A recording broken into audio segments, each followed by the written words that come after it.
Hello, hello! Bon, on se retrouve pour la quatrième clé, puisque j'ai fini ma dernière vidéo pour la troisième clé avec une petite déstabilisation. Donc c'était bien la troisième clé concernant la confiance en soi. Et aujourd'hui, donc, on se retrouve pour la quatrième clé, donc qui va tourner, qui va venir en suivant la confiance en soi, c'est être bien avec soi-même. Comment être bien avec soi-même?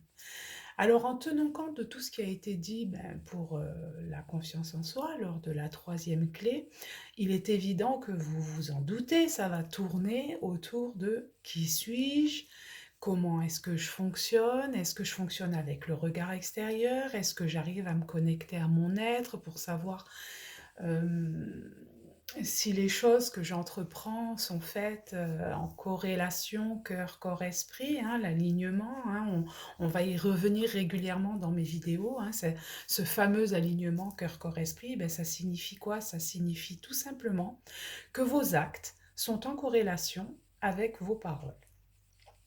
Et pour ça, eh bien, il est élémentaire de pouvoir se connecter à son être, à son âme, et puis savoir clairement vers quoi nous voulons nous diriger et ce que nous voulons dans la vie. Alors, je débuterai tout d'abord par vous dire que nous avons tout en nous. C'est-à-dire que ces petites clés que je vous donne au quotidien, c'est pour vous aider à parvenir en fait au bonheur intégral, au bien-être, au mieux-être en tout cas, parce qu'évidemment ça prend du temps. Ce cheminement ne se fait pas en 2 jours ou en un claquement de doigts, hein, sinon ça serait trop simple.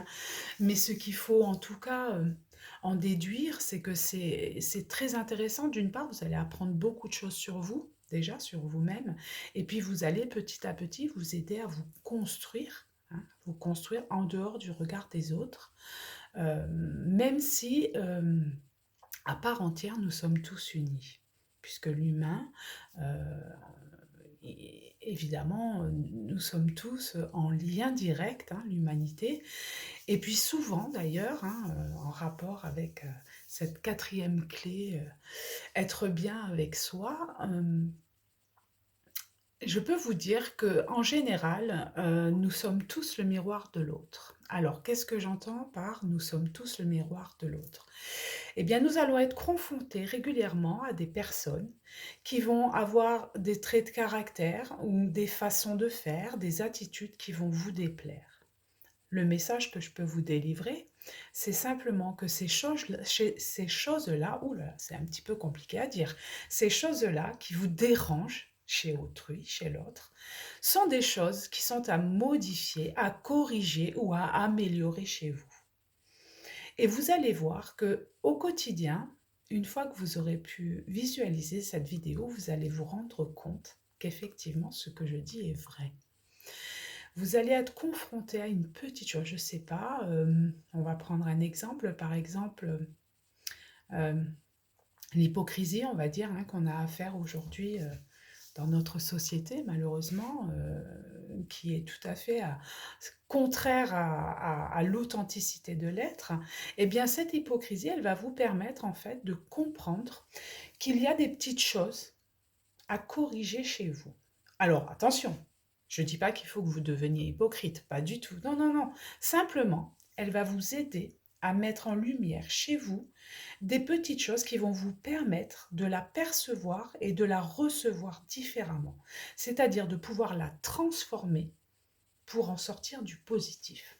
Alors ça peut vous paraître absurde ce que je suis en train de vous dire, mais je vous parle là en tout cas de mon cheminement personnel. Et il est vrai que cette hypocrisie, générale dans la société, chose que je ne sais absolument pas faire, entre parenthèses, eh bien j'ai appris en fait à l'identifier. Et ça m'a permis de comprendre qu'en fait, la place que j'occupais face à cette hypocrisie n'était pas destinée et n'était pas faite pour moi. Donc j'ai pu m'en détacher pour acquérir en fait les, les éléments positifs qui m'ont poussé à y être confrontée. Et une fois que j'ai pu tirer à moi toutes ces choses-là en positif, eh bien j'ai pris un chemin différent. Mais en attendant, ça a pu, m'apporter des expériences. J'ai pu vivre diverses situations qui m'ont aidé aussi à avancer dans mon cheminement personnel. Et donc pour en revenir avec être bien avec soi, eh bien, simplement, c'est que la nature humaine est très, très bien faite et que nous avons un sixième sens, ou on peut appeler ça aussi, de l'intuition. Et quand nous sommes réceptifs à cette intuition, eh bien, on peut comprendre que quand on est dans une situation de souffrance, de mal-être, c'est tout simplement que nous ne sommes pas à notre place et que notre place est ailleurs. Donc à partir de là, quand vous êtes sensibilisé à cette perception, eh bien vous comprendrez que nous sommes simplement évidemment de passage sur cette terre et que la vie est là pour nous apprendre une multitude de choses, que la vie est un apprentissage qui va nous aider au quotidien à avancer vers notre mieux-être et tout simplement à comprendre la complexité de la personne que nous sommes. Et tout ça dans quel but? Eh bien simplement dans le but d'enfin prendre notre place. Cette place de laquelle aujourd'hui je vous parle. Si on s'était rencontrés ne serait-ce qu'il y a 15 ans en arrière, j'aurais jamais cru pouvoir prendre aujourd'hui ma place. Ce cheminement fut tumultueux, fut long, mais un tel apprentissage. Et donc être bien avec soi, c'est déjà réapprendre à s'aimer, à s'accepter, à se redécouvrir. Et ce sont des phases qui ne sont pas toujours simples. L'essentiel dans tout ça est que nous puissions l'exprimer, l'extérioriser. J'insiste beaucoup là-dessus parce que exprimer, ça permet de pallier à la maladie. Parce que tout ce que nous ne disons pas, eh bien, ça va s'ancrer dans nos viscères, dans nos organes. Et à partir de là, la maladie. La maladie, c'est comme le mal a dit. Donc votre corps va manifester divers symptômes qui va vous maintenir dans un état de mal-être. Donc être bien avec soi, c'est pouvoir s'aimer, s'accepter. Et en lien avec la clé précédente, qui est donc la troisième, eh bien, ça va être en continuité en fait avec la confiance en soi, hein, puisque ça va être aussi une étape de notre cheminement qui va être décisif dans notre évolution. Et c'est vraiment, voilà, essayer de réapprendre et de se réapprivoiser en fait, c'est-à-dire défaire les schémas qui nous ont été inculqués auparavant pour s'ouvrir vers de nouvelles expériences qui vont nous permettre de savoir où est notre place.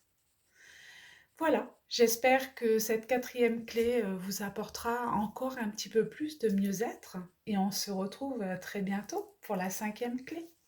À bientôt!